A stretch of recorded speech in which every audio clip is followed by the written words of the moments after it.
Sino kausap mo? Good morning, baby. May bisita ba? Ah, wala. Nagkamali lang ng unit. Tara, let's eat.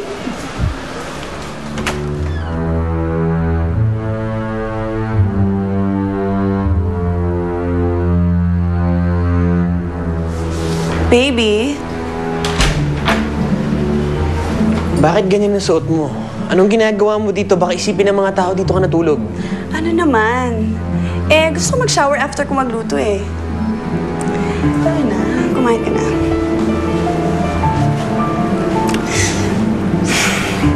Anyway, have you heard about the good news?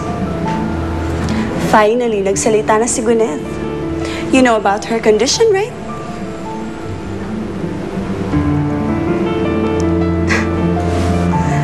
It's not true. Hindi siya buntis. Thank God. Diyos ko. Kung nag-alala ka na magsalita si doktora sa press, hindi. Marami ng sikat na kliyente yon. No, what I mean is, safe ba doon? Magiging okay ba ako? Of course. Hindi naman kita dalhin sa basta-basta. Anong tingin mo sa akin? Siyempre, alagaan kita. You are my one and only daughter. Siyempre, hindi kita pabayaan. Ikaw na yata ang aking pinakamalaking investment. Hindi tayo pwedeng malugi ngayon. Ngayon pa, taas-taas na ng presyo mo.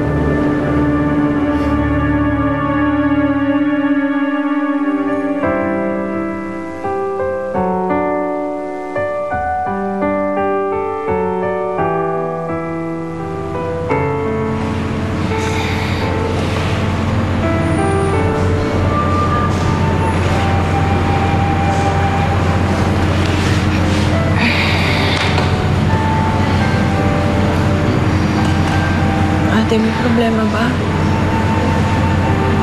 Ngayon lang ulit kitang makitang ganyan, ah. May sakit ka ba? May problema pa kay tatay na hindi mo sinasabi sa akin? Wala naman. Sabihin na lang natin na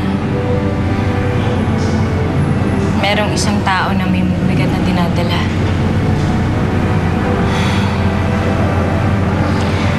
Nangangailangan ng tulong ng Diyos.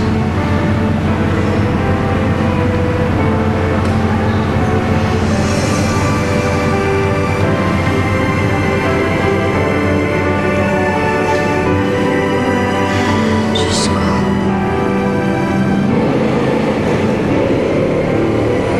Huwag naman sanang mangyari ang kinatatakutan ko.